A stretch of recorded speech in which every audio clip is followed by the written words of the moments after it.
Greetings to our friends who are joining us on Zoom and on YouTube. I see people from around the U.S. and around the world, actually. So thank you for making time in your day for us.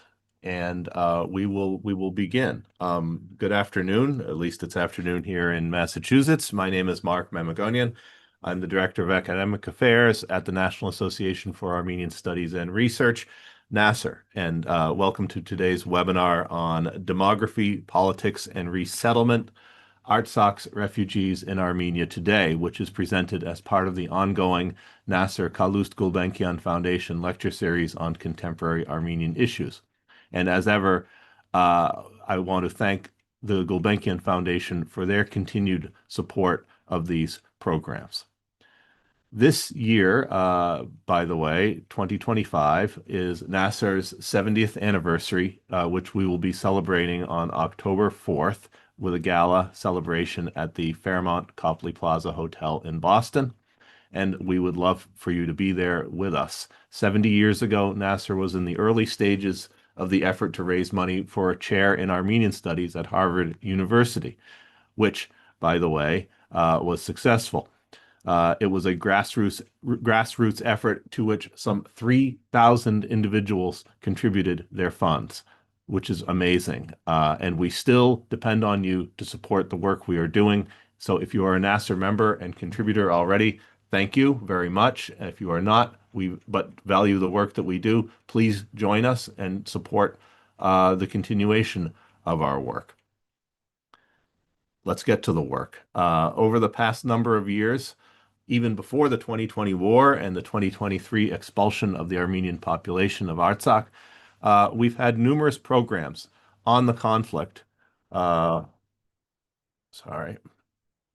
We've had numerous programs on the conflict over Artsakh, its uncertain future, the war itself, the aftermath of the war, the historical background, and the historical and cultural monuments there and their imperiled state. It really hit me just this past July when I was in Yerevan.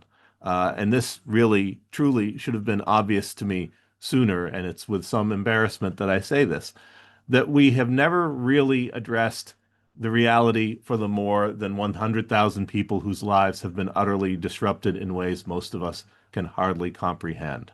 And while one program cannot cover all of that and is not going to attempt to cover all of that, we have with us today two people who are very well qualified to give us some real insights into the challenges facing the Artsakh Armenians in Armenia today and efforts that are being made to help them.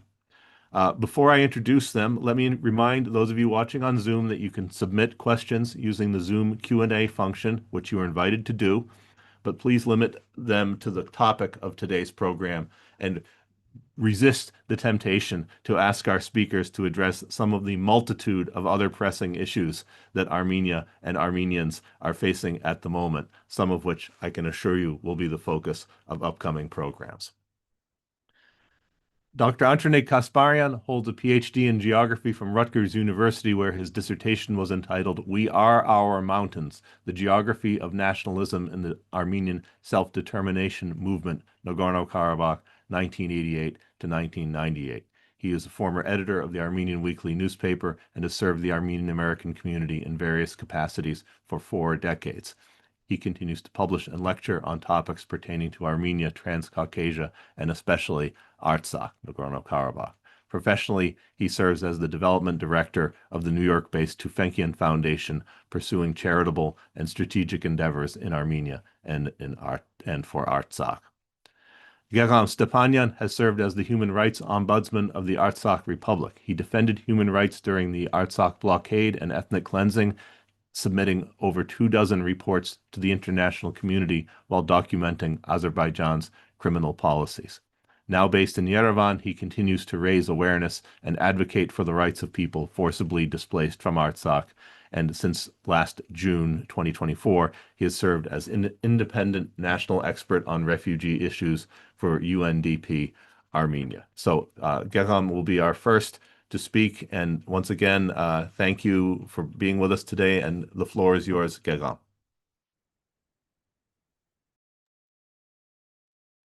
Uh, Hi, hello everyone. Thank you very much for this discussion and for having me and for giving opportunity to once again speak about the rights, the problems and challenges of Artsakh people and the situation that today Artsakh people live in Armenia and uh, why not in other countries of the globe.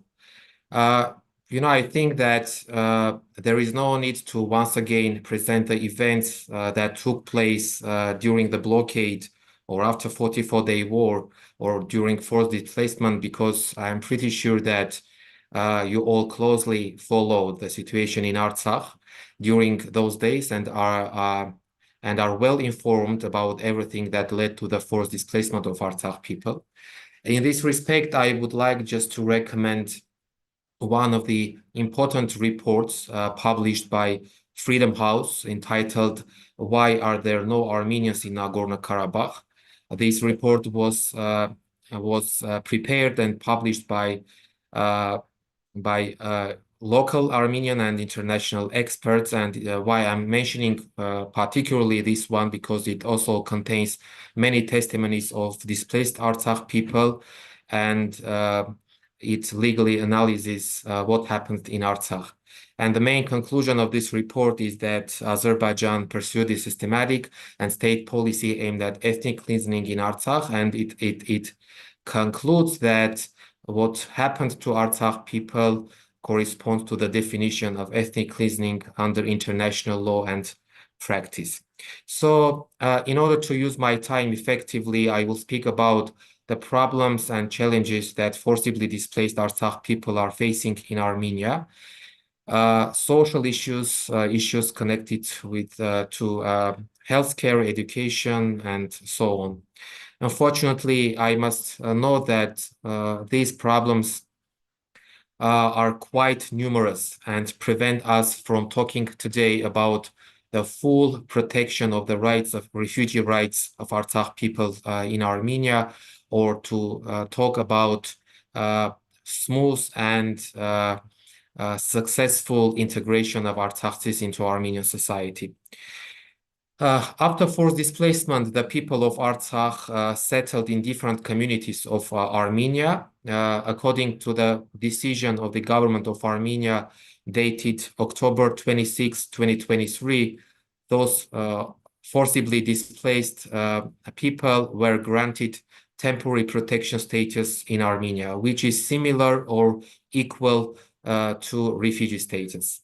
115,000 people were granted temporary protection status. Artsakh people now live in different marzes of Armenia, starting from Syunik to Shirak Marz, from south to north. But naturally, over time, the picture has changed somewhat, but overall, there have not been major changes. The majority of displaced persons today settle in Yerevan and surrounding areas. According to official data, over 60% of refugees, Artsakh refugees today live in Yerevan, in Ararat, Aragazotan, Armavir, and Kotayk Marzis. This is explained by several factors. First, employment opportunities, which are greater in Yerevan compared to the regions.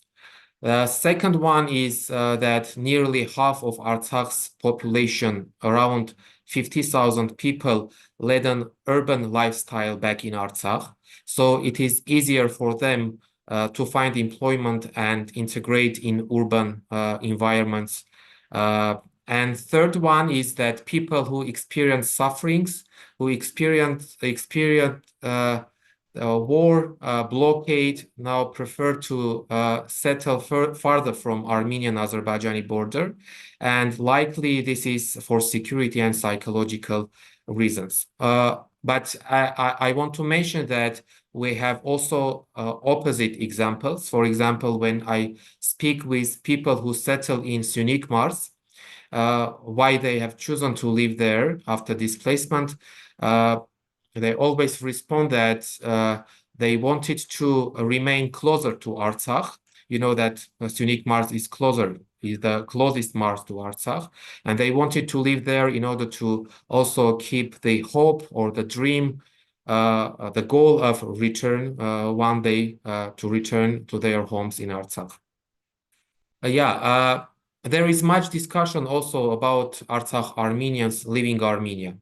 This is a very important issue for us because if we aim to advance the issue of return, it is crucial that Artsakh Armenians remain in Armenia, preserve their collectivity, and as a collective unit, push forward rights-related agenda.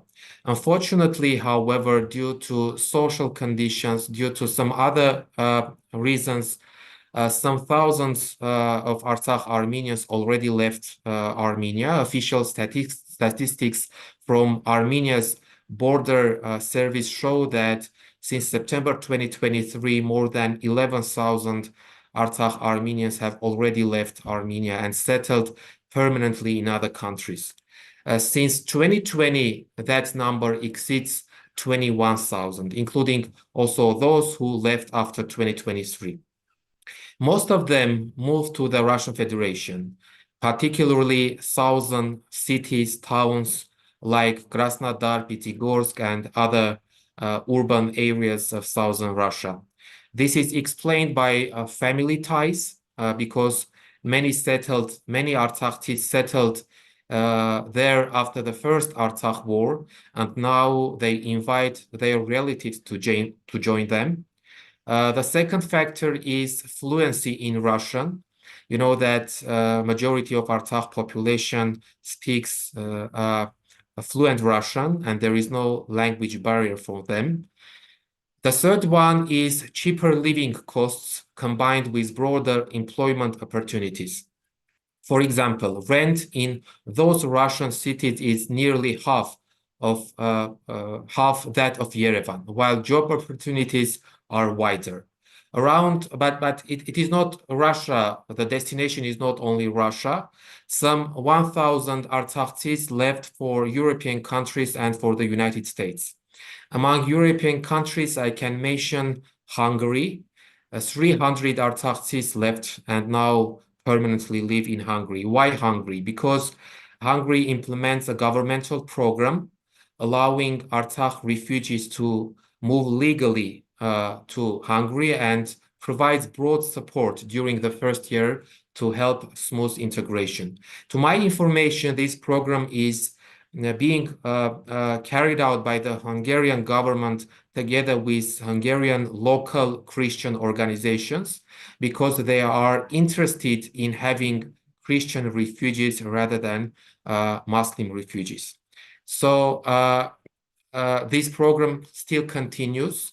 I don't think that the numbers will increase because it seems that the program is ending in the end of this year. So coming to the social and other issues of Artsakh people and challenges that Artsakh people face, I can just say that recently we, together with UNDP Armenia, had research on social and economic rights of refugees in Armenia, and we covered education, healthcare, social issues, employment, and many other aspects of integration. And let me just to present some data or analysis from this report. Of course, from the perspective of refugee integration, addressing social issues is crucial.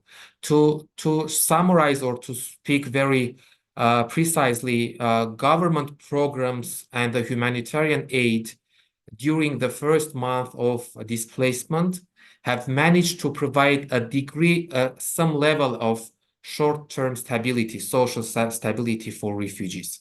One of the most successful programs that I want to mention is the rent compensation program introduced in October 2023, which provided each refugee with 50,000 Armenian drams, or which is equal to 130 USD for rent and utility costs. Thanks to this program, refugees avoided homelessness and did not end up in tents as often happens with mass inflows of refugees in different parts of the world. However, regrettably, since June 2025, this assistance has been cut by the government, and now more than 50,000 refugees no longer receive such support from the government of Armenia. And this naturally worsens the social vulnerable situation of Artsakh refugees. Why Armenian government decided to cut this program is the reason is that in June 2024, they introduced a new long-term program, which is called State Housing Support Program for Artsakh refugees. And I will present some details of this program. And they have decided to cut short-term assistance in order to motivate people to apply and solve their housing program permanently. So what is the State Housing Support Program for refugees? Actually, it is a subsidized loan scheme in which each refugee receives a certificate worth 3 to 5 million drams or 7 to 13,000 USD to present to a bank in order to purchase a house in Yerevan or in Marsis of Armenia. The government later repays both principal and interest of this loan. For example, a family of four receives 12 to 20 million AMD or 20 years.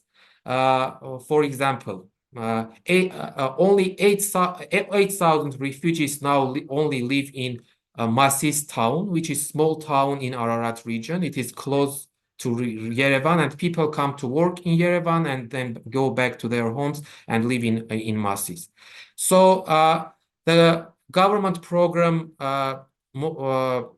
is intended to sends people to live in rural areas, while at the same time it fails to solve employment problems that exist in rural areas.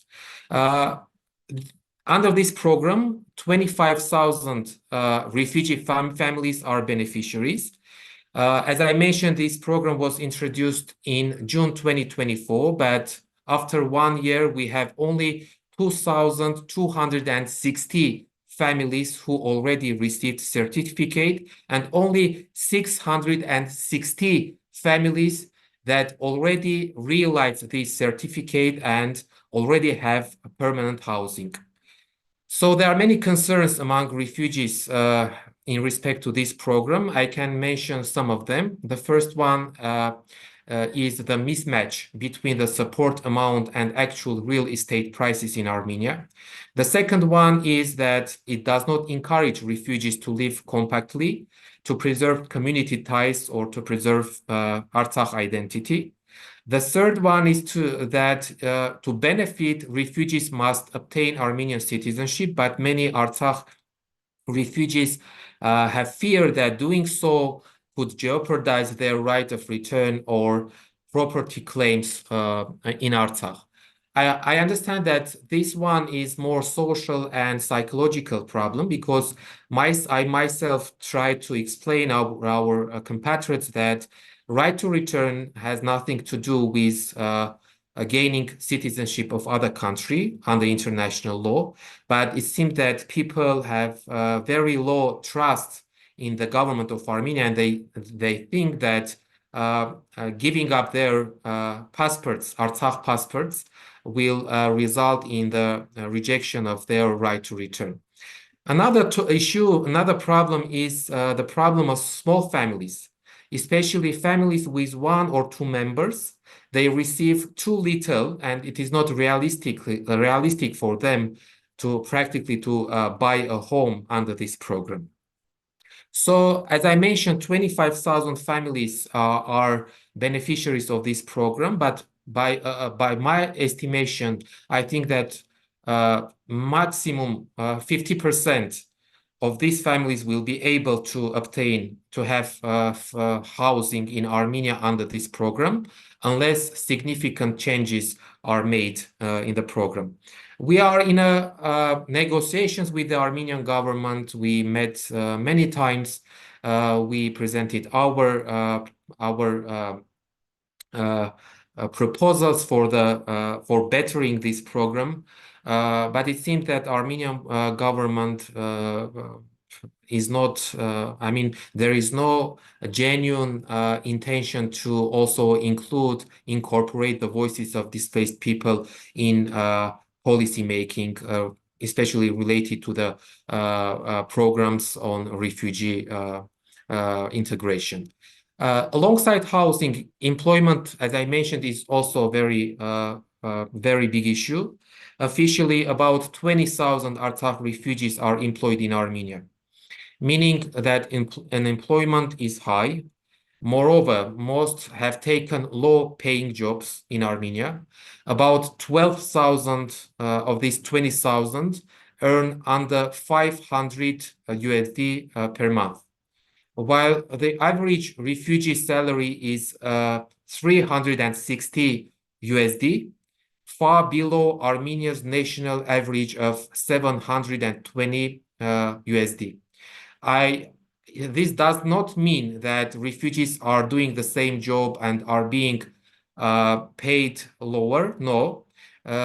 This indicates that refugees that came in 2023 just fill low wage jobs, so they are paid lower than national average of Armenia.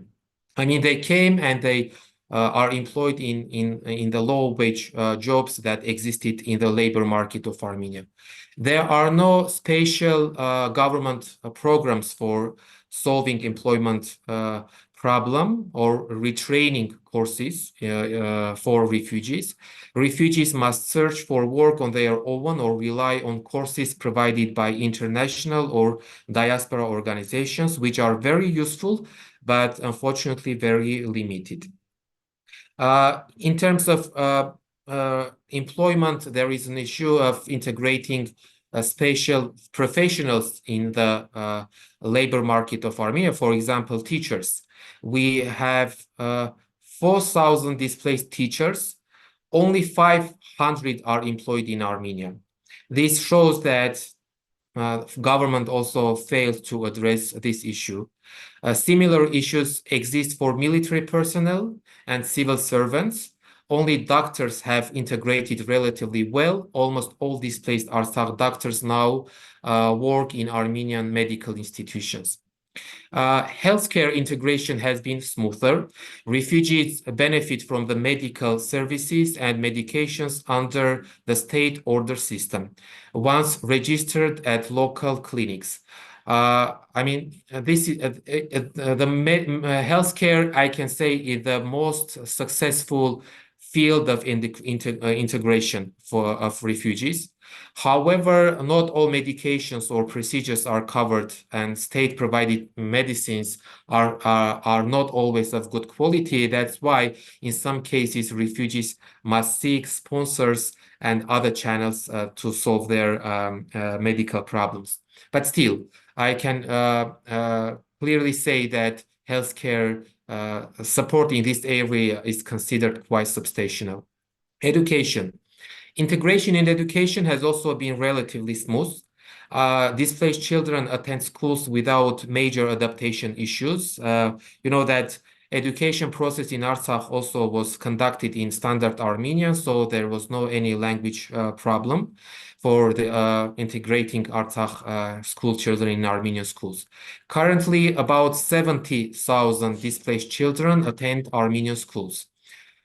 Initially, there was a shortage of textbooks, but this was resolved in January 2024 when the government printed and distributed new sets of textbooks. So this problem is successfully resolved. I would like to draw attention to the issue of psychological support for displaced children in schools. Unfortunately, I must say that there is no systematic state approach in this matter. In other words, everything is left to the initiatives of the schools, as a result of which Some schools pay serious attention to this issue while others do not. This problem has been also recorded by international expert reports, and the government of Armenia has been advised to adopt a unified approach and make psychological support programs accessible for all displaced students. The same reports also note that hundreds of displaced children are not in school, often because families prefer them to work due to poverty and social issues. This problem is most common in rural areas and affects not only Artsakh refugees but local Armenian children as well. Another issue is lack of kindergarten places. About 60% of displaced children of preschool age do not attend kindergartens. Again, this is a nationwide issue. It is not unique to refugee children. In higher education, around 2,400 displaced students are enrolled in Armenian universities. The government provides scholarships if students' average grade exceeds 75% for each semester. This program has allowed them to continue their studies in Armenian universities. However, the programs this program only applies to state universities. Leaving students at private or foreign institutions, for example, American, French, or Slavic University of Yerevan, students of these universities are excluded, which creates an inequality among displaced students. And moreover, unfortunately, students admitted in 2025 will no longer be eligible for this support program or scholarship program, which is also not just approach to these students. I want to also touch upon some other issues, for example, preservation of cultural identity. It is very important for refugees here in Armenia. Efforts are being made, but resources are very limited. The Armenian government has no clear policy here. Most support comes from diaspora and international groups. In fact, government housing policy, as I mentioned, does not encourage compact population settlement, which means that it does not often encourage the preservation of Artsakh identity or preservation of community ties among Artsakh people. Artsakh refugees often also face problems with restoring their, you know that many refugees lost documents during displacement that must go through court to restore them. This is a costly and time-consuming process and creates additional burdens for the refugee families. There are some programs, for example, one is implemented by UNHCR, which gives pro bono services to refugees for such matters.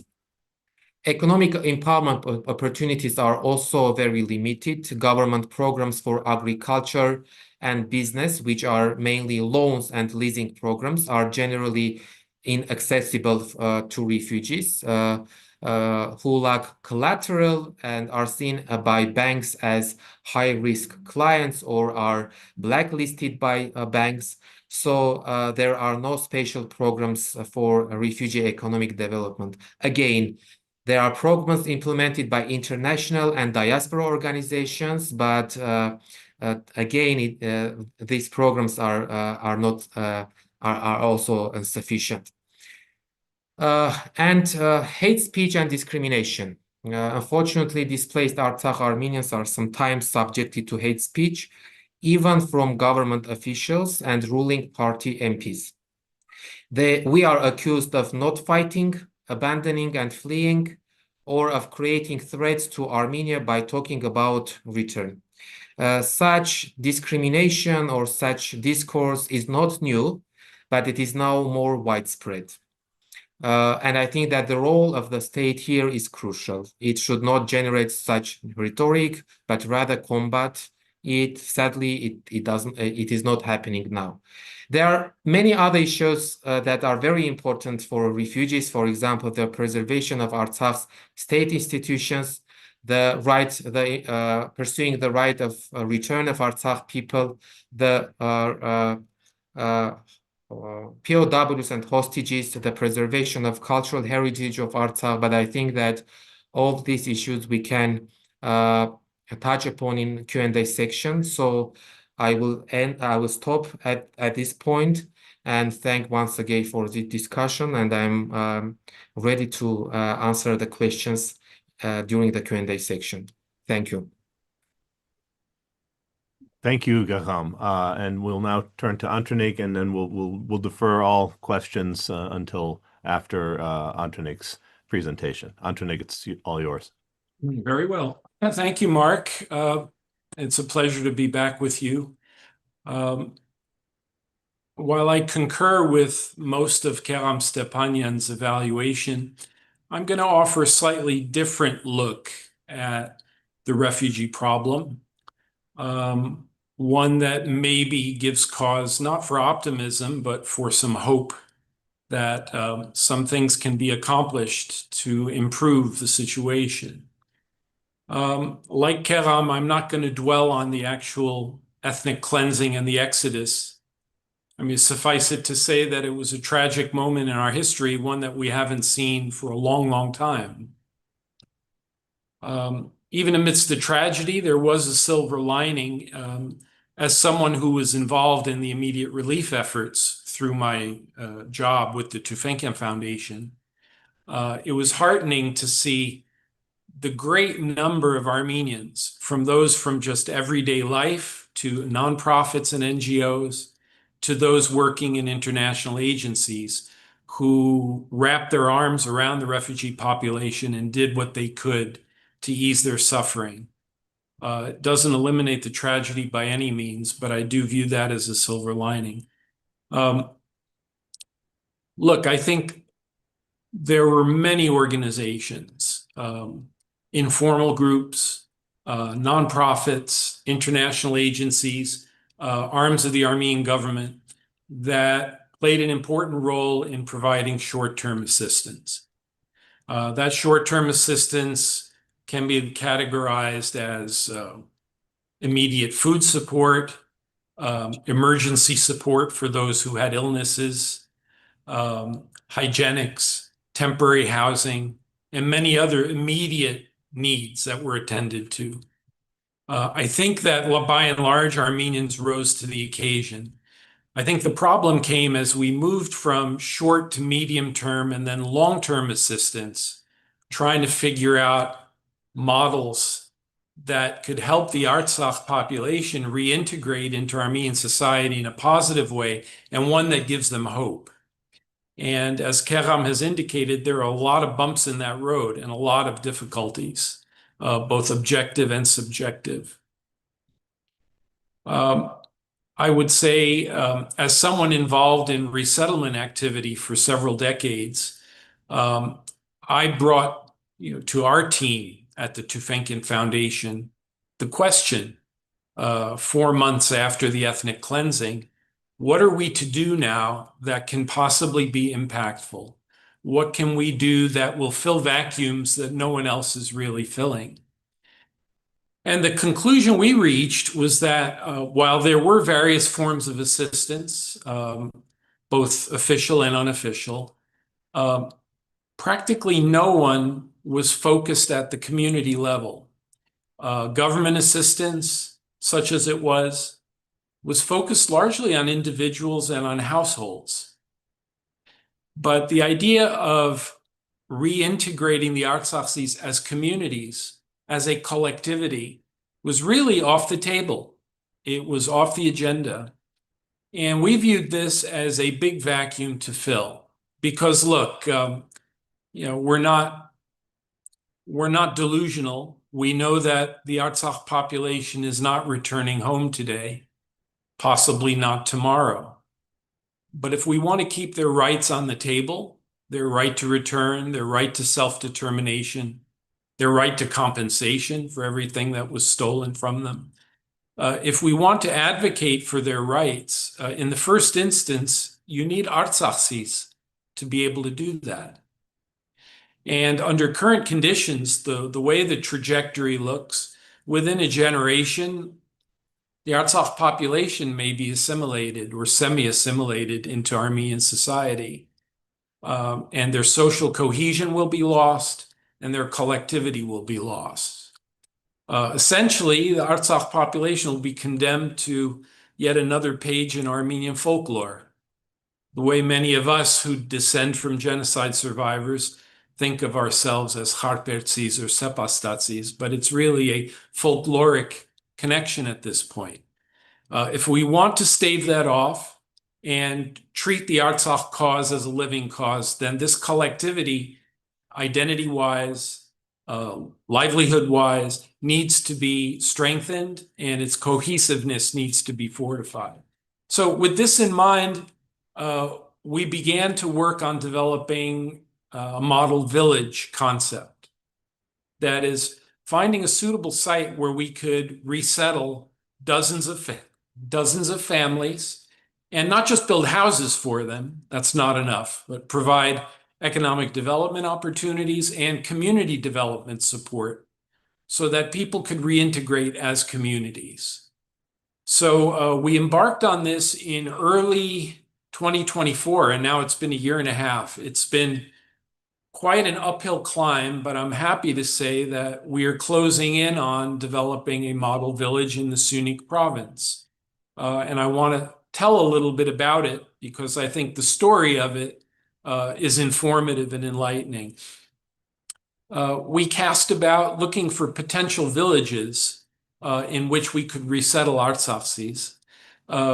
We really didn't want to create a village from scratch. It's very expensive, but B, we didn't want to create a ghettoized environment. We preferred to create a win-win where we would take an existing, perhaps thinning village or dying out village and fortify it with Artsakh Artsakhi resettlers.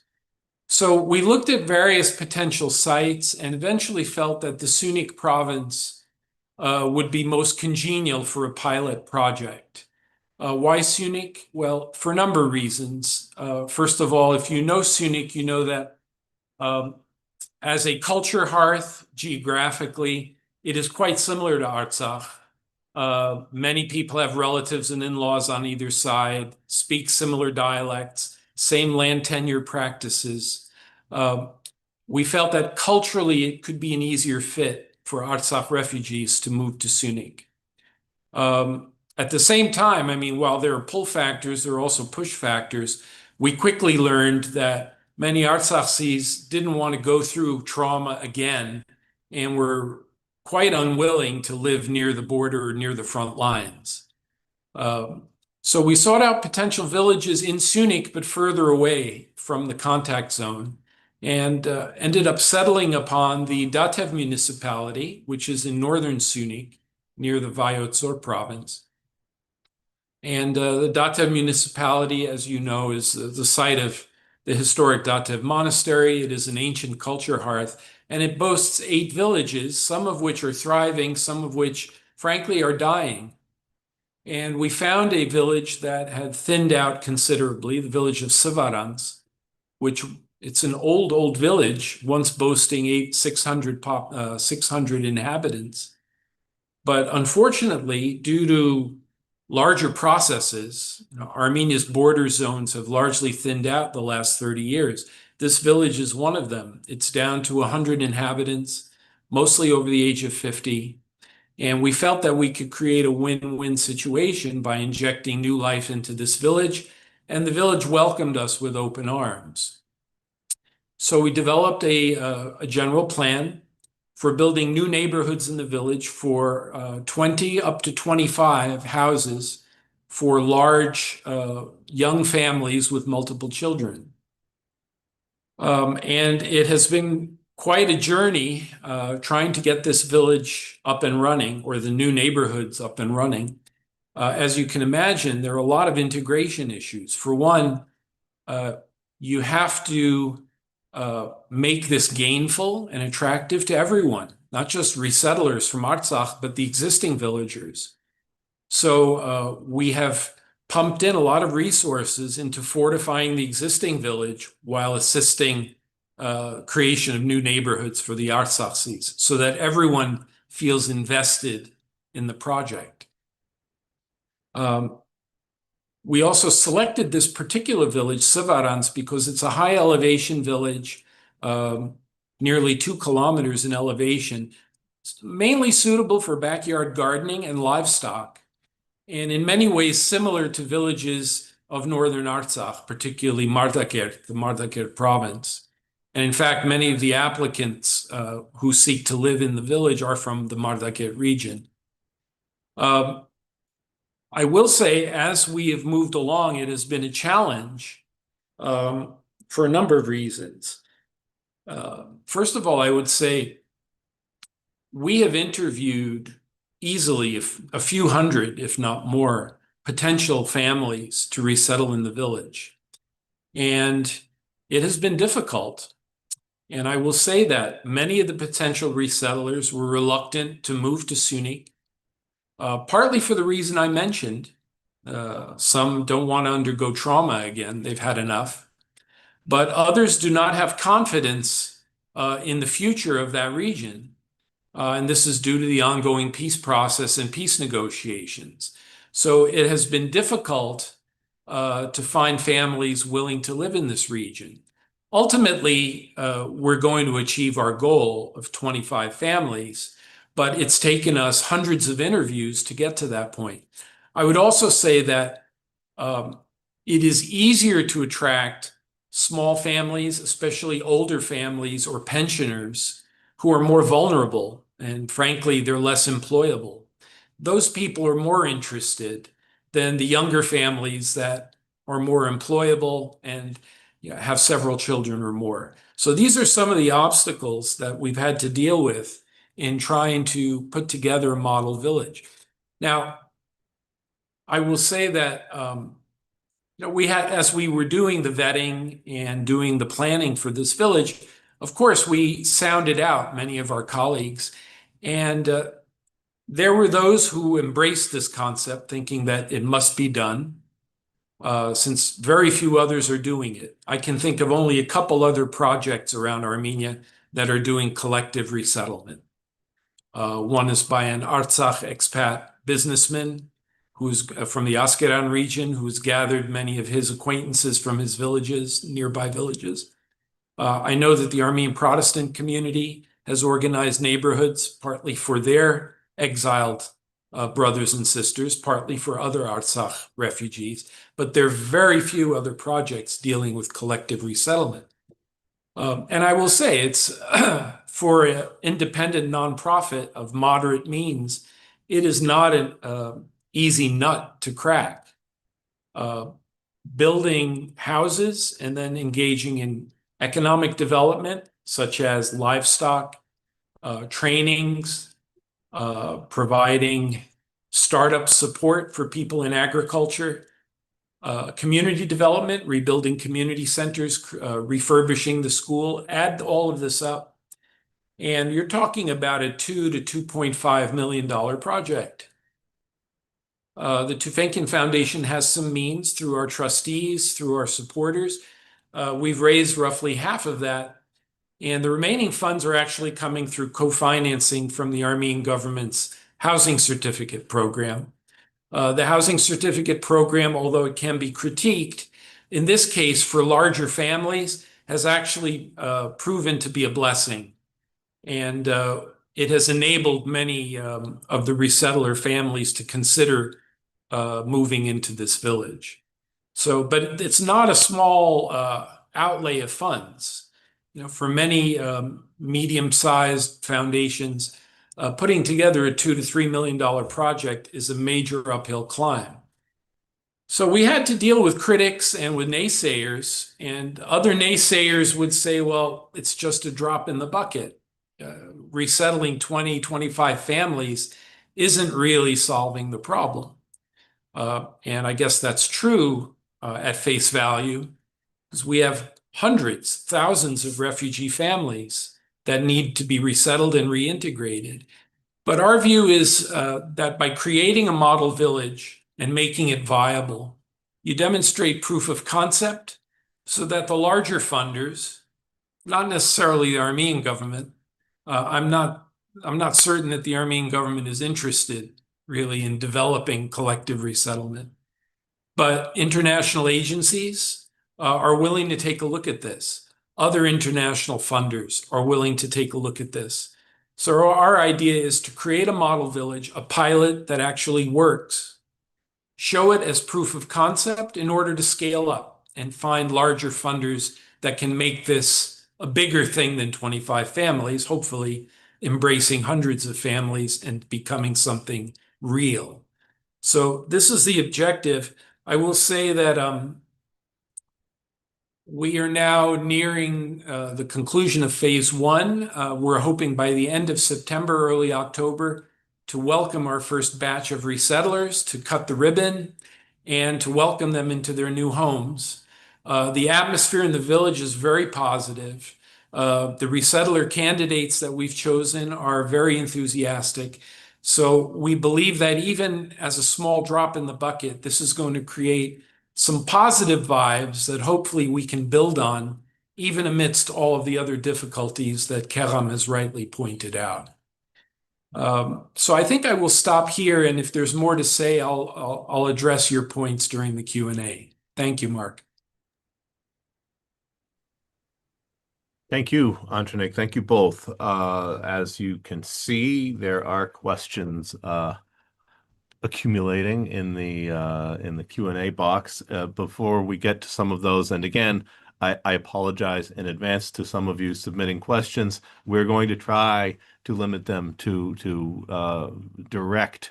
directly relating to the discussion today. I know all of them relate indirectly, but I will.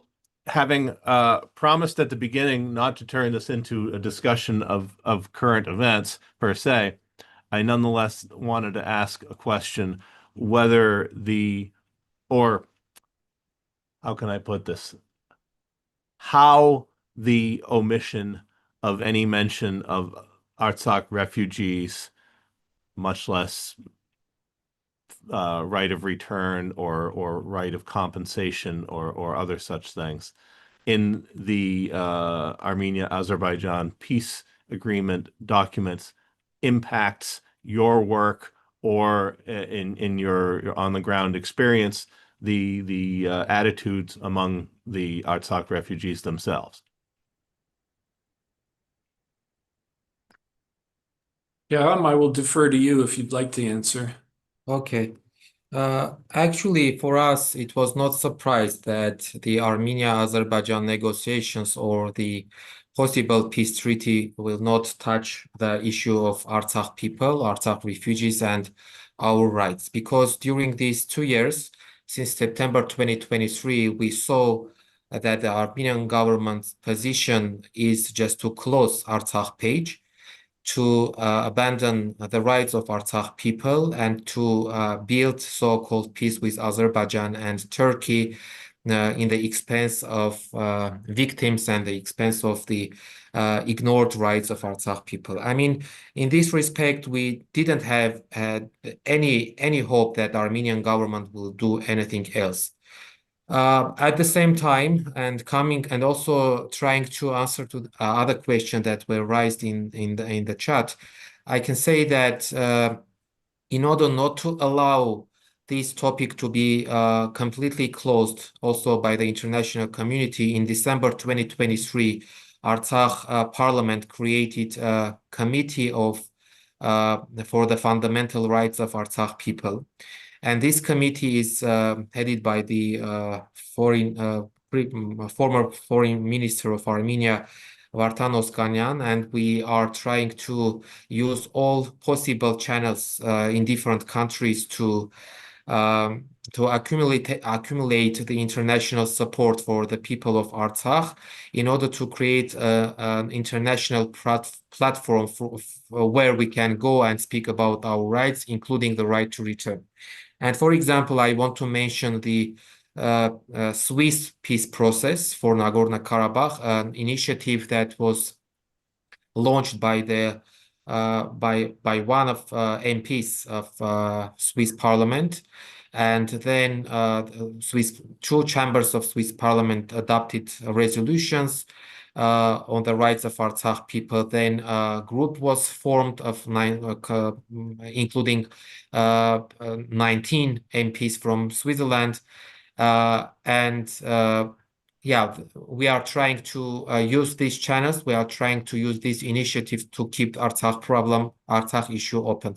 And recently, a delegation headed by these Swiss MPs was in DC, had many meetings with congressmen and staffers, and also, to my information, with State Department, speaking about the right of a return of Artsakh and trying to pursue this agenda. What we are trying to do, Artsakh authorities, or how we see the situation, is that I'm pretty sure that this government of Armenia will never speak about Artsakh. I mean, their crystallized position is that just forget Artsakh, forget the return of Artsakh people. It is threat to Armenia, and go and live with Azeris and Turks. At the same time, we Artsakh authorities, or people who care about the rights of Artsakh people, are trying to bring this issue in front of international community. I don't think that the current Armenian government will do anything in this respect. Maybe coming governments, coming authorities will change their policies regarding Artsakh. This is how we feel after having this so-called peace treaty pre-signed, or after the Washington Declaration. Thank you, Gegham. This is perhaps a question for Antranig, although Gegham, if you have thoughts, feel free to share them as well. How feasible is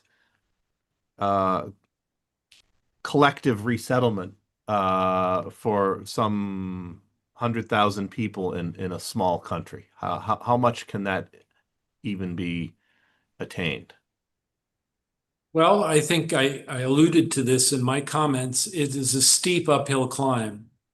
Our view is that if we want to scale this up, we need to attract the attention of big international funders who, in my various discussions and contacts, are open to the idea. My sense so far is that the Armenian government is not going to oppose this kind of activity, but they will certainly not take the lead.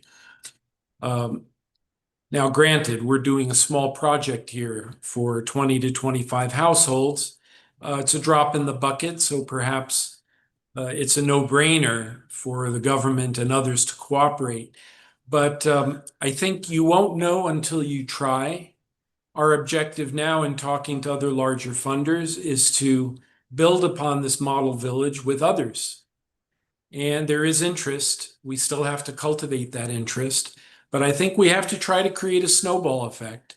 And if we generate positive results, I'm hoping the positivity will keep rolling and eliminate any obstacles. You've both touched on in different ways the matter of the lack of trust towards the government on the part of the refugee population. What are some steps that you can envision that would help build or establish a sense of trust? Well, this is probably Kegham's wheelhouse, but I'll get it started. And I will say that even within the architecture of Armenia's policy world, and Gegham has accurately described it, there are many well-intentioned people at various levels within the Armenian administration. There are many well-intentioned people that we partner with in the Ministry of Social Affairs. or at the regional level in the Sunni regional administration. And as someone dealing with boots on the ground, we always try to find positive partnerships, people that are willing to walk us halfway, if not all way, and play upon their goodwill and appeal to their better sense. And I think in the case of many people, you actually can get somewhere, but you have to be willing to be persistent. You can't always take no for an answer. And you have to understand that you're dealing in an uphill environment. But being in an uphill environment doesn't give us the right to just throw our hands up and say, nothing can be done.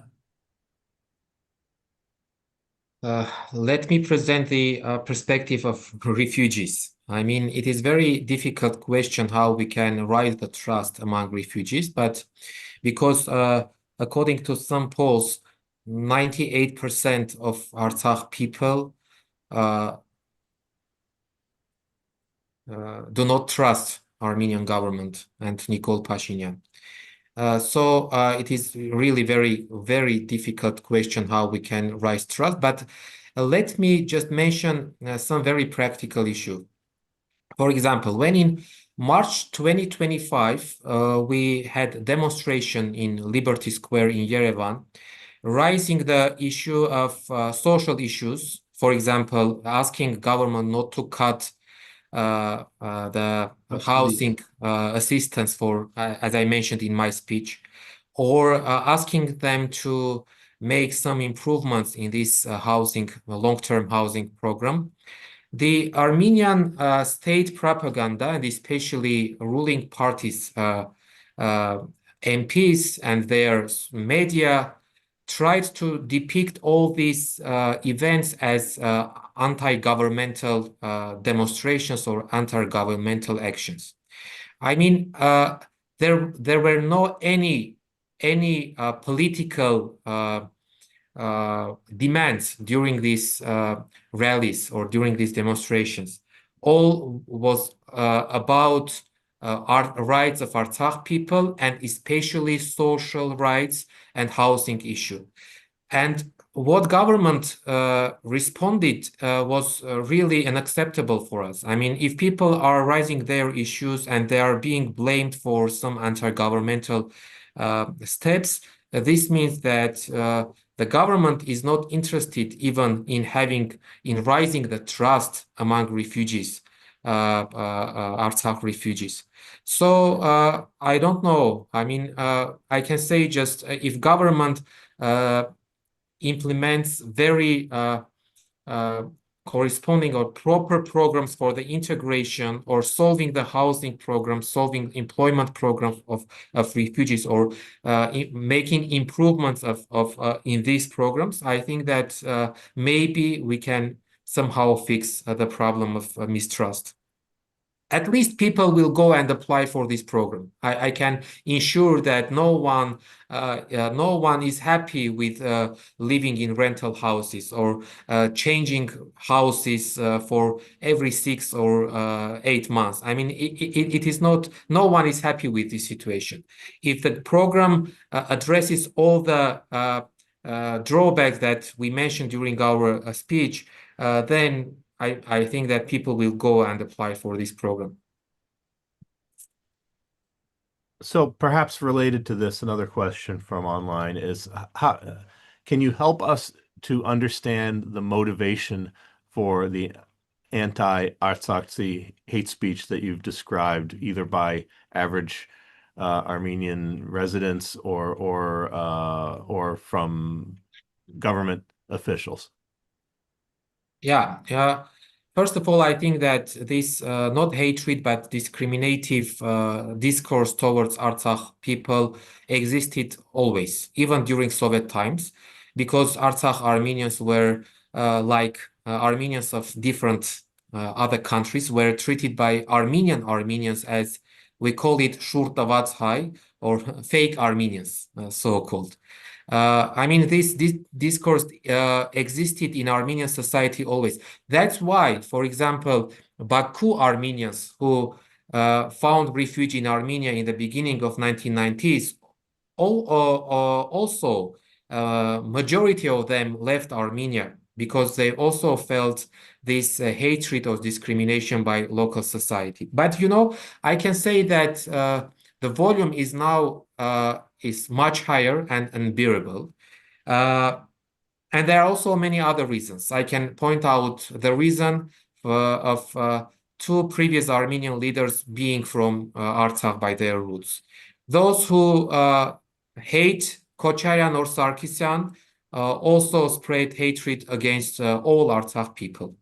Or for 30 years, there was a discourse in Armenian society that Artsakh is burden, and Artsakh is the reason of unhappy life in Armenia. So those people who are unhappy blame Artsakh people for their unhappiness. I mean, we can speak about many other reasons of this hatred, but when it comes to government officials, I can say that maybe the number that I presented, 98% of refugees do not trust them. Maybe they see political rivals in face of Artsakh people. That's why they are eager to spread anti-Artsakh hatred among among Armenian society in order to consolidate somehow society around them. This is how I can help to explain the reasons of anti-Artsakh sentiments. But at the same time, let me say that there are thousands, millions of Armenian people here in Armenia who care about Artsakh people, who are fighting together with us against this hatred, and we are thankful to all our compatriots here in Armenia who share our thoughts, who care about us, and who are just in line with us. Yeah, I would agree with Gegham that this is a multifaceted phenomenon. There are many layers to this. But one thing I would add is I think also geographically there are different attitudes that can be detected. I think many Armenians, although not all, who live in vulnerable areas near the border, they understand what it means to live within the sights of Azeri rockets or within the sights of Azeri rifles. I think there, generally, you don't get this kind of anti-negative attitude the way you do, say, in Yerevan. Question: to overcome the resistance to the state housing support program based on the requirement to become a citizen of the Republic of Armenia, is dual citizenship possible? I think perhaps you touched on this already, Gegham, but could you clarify that? Yes, dual citizenship can be a possible solution, but the problem is that Armenian government does not recognize Artsakh and does not recognize the citizenship of Artsakh. So practically, it's impossible to speak about dual citizenship, having Armenian citizenship and having Artsakh citizenship. But as I mentioned in my speech, this phenomenon is more social and psychological. I mean, if government implements very good programs of explaining people, showing practically that they should not have any concerns on the right to return, I think that people will just be convinced that receiving Armenian citizenship is not does not harm their other rights. But I should mention that if we change our citizenship and if we receive Armenian citizenship, we are allowed to keep our Artsakh passports, which are actually the same. I mean, we hold the same Armenian passports. The only differentiation is that we have 070 code, which is the number of our passport table of Artsakh. This is the only differentiation that we have. But the government, I mean, now after negotiations, we are allowed to keep our passports. We are allowed to keep our refugee certificates. I can say that this problem is more not legal or practical, but it is much psychological issue for Artsakh people. Yeah, if I can add one point, once again, I'm agreeing with Gegham. I'm agreeing with you too much. This is not an academic forum. But I want to add one small point. As Kevin mentioned, there are two sides to this. Look, there's a lot of ignorance and a lot of misinformation as well. Yes. As we have spoken to hundreds of Artsakhi families, some of them come out with the most outlandish theories. For example, saying, well, if I accept the housing certificate and become a citizen of Armenia, I'm going to lose my right of return to Artsakh. That's absolutely not true. But what I fret about is that the Tufenkim Foundation shouldn't be the one running around to the villages and telling them, no, that's not true. Really, the authorities should be more proactive. And when I talk to the authorities about this, they often get protective and say, well, everything is online, all the announcements are posted, all the policies are there. But that's really a bureaucratic answer. If you really want to integrate this population and win them over, you have to be proactive. You need to go to them and explain to them and make an extra effort to explain. And I don't see that by and large. So there are numerous questions and observations from attendees circling around the issue of right of return on the one hand and the settlement of refugees on the other hand, or at least it seems to be an opposition. So, for example, is there a risk in trying to settle refugees permanently in Armenia on the one hand? And on the other hand, in what ways does the hope of return fostered by aid organization and individuals influence the resettlement decisions and expectations of the Armenians of Artsakh on an everyday level? Could you, I realize there's a lot here in around that, but in terms of the work that you are engaged in, how do you seek to balance the everyday needs of people to have homes and to be settled while not, I guess, presumably also relinquishing the concept of the right of return, or do you? Well, again, I think this is a misconception that resettling people permanently and giving them keys to a house with a deed suddenly removes them of all rights of return and all rights to their property in Artsakh. It doesn't. But what is the alternative? If we don't provide people with stable lives, hopefully one day leading to prosperous lives, these people are going to disintegrate. And we've seen more than 20,000, Gegham, correct me if I'm wrong, at least 20,000, if not more, that have left Armenia entirely. We need to keep people together. And this is one of the great tragedies of Artsakh's ethnic cleansing, is that if you go back centuries, the Artsakh Armenians have lived under Persian satrapy, Ottoman Empire, Tsarist Empire, Soviet Union, but they were always rooted on the land, despite who their overlords might have been. So I think the long game means presence is the most important thing. Keeping these people present on Armenian land as cohesive communities with identities is of paramount importance.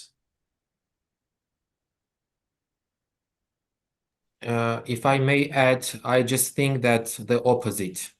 Resettling Artsakh Armenians in Armenia will allow us to continue to speak about Artsakh and to demand our return to Artsakh. Otherwise, if Artsakh people spread all over the world, we can just consider the page of Artsakh closed. Game over. Yeah, resettlement is the key way of keeping Artsakh people here in Armenia and continuing our struggle for Artsakh. Thank you both. This is a question for either or both of you. Are there other ways beyond physical housing communities to build and build community, maintain identity, collectivity, and social support? And are any of these being funded, implemented, or developed in Armenia today? Well, Gegham may know more than I, but I can say that there are a number of initiatives in Yerevan and in the regions to promote retention of Artsakh traditions, Artsakh culture, Artsakh identity, and oral histories. Many of them are mom and pop organizations, semi-funded, semi-volunteer. Our foundation provides some small support to them, but given the big task that we've taken on, we can't support them as much as we would like to. Yes. But if there are those interested, I'd be happy to connect you to groups trying to preserve Hadrut identity, for example, or trying to promote not just folklore. Again, I don't want to turn this into a museum piece, trying to keep Armenian identity alive through daily practices. There are such organizations, but they're severely underfunded. There are some initiatives. I just can mention one of them. An NGO which was established after 2023 September, which tried to unify all cultural collectives, state cultural collectives of Artsakh, and now they unite more than 400 people. Singers, dancers, painters, and many other people. But I would agree and say that really they are underfunded. They try to have some funds from Armenian fund, and in the beginning they received some funding from US Armenian fund, but it seems that with years, this interest of even among diaspora organizations is decreasing, and it is very hard to find funding for realizing community initiatives. But not only in cultural level, but also there are other NGOs. We have more than 40 Artsakh NGOs already registered in Armenia. They have different activities. For example, there are human rights NGOs, there are women rights NGOs, and many others. We try to bring all them under association and to, first of all, to help them to voice about the issues of Artsakh people, but at the same time to help Artsakh people to be connected with each other. And also in this respect, I would like to mention the preservation of the activities of Artsakh television. It is available only on social media, on YouTube, but still it does very good job in continuing to speak about Artsakh, continuing to speak about Artsakh social and other issues of Artsakh people, and somehow it is one of the channels that unifies all Artsakh people under these issues.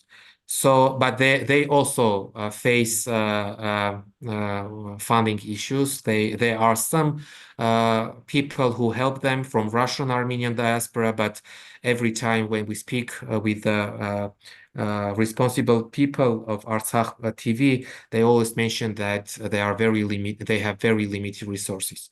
So if there is an interest, I would also suggest to connect and to help people to continue their good job in this field. Yes, for diasporan Armenians, and I think a good many of the people watching are diasporan Armenians. Are there what are the ways that they can be of assistance and know that the assistance that they are providing is going to the people for whom it is intended? Well, Mark, now you're inviting me to make self-aggrandizing remarks. Be my guest, Antranig. There are so many ways that you can make a difference. There are platforms that provide people opportunities to crowdfund for numerous projects for Artsakh. I can think of one platform, which is Armenia, which essentially offers crowdfunding opportunities for all sorts of nonprofits, from mom and pops to established nonprofits. And many of the projects they crowdfund for are Artsakh related, and often narrow beam cultural projects, such as the ones we're talking about. So I would encourage people, for example, to check out Armenia. And the last question, which actually comes from someone watching on YouTube, is can Artsakhs in Armenia now or in coming months, are they eligible to vote? No. Those Artsakh who already received Armenian citizenship, they are eligible to vote. But the number of those refugees or Artsakh is no more than 12,000. At the moment, only 12,000 Artsakh are eligible to vote. Majority will not take part in in the coming elections, including me.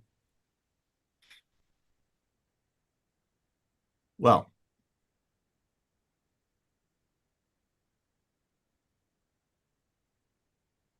Oh, Mark, you're muting yourself. I pressed the mute button on my microphone. I thank you for sharing your time and your insights with us today. And I know that the viewers and those who will be viewing on YouTube in the future appreciate it as well. So thank you both very much, Gegham and Antranig, for that and for the work that you were engaged in. I hope we will have opportunity to hear more from you both in the future about this. And I hope, what can I say? As time passes, that there will be more good news rather than bad news, and more triumphs rather than challenges and hurdles to leap over. I also want to thank everybody who's watching, and also once again the Gulbenkian Foundation for supporting our contemporary Armenian issues programs. With that, bid you good evening in your case, good afternoon in the case of us on the East Coast, and good morning to those of you in California. Thank you again for this very, very informative program, guys. Take care. Thank you.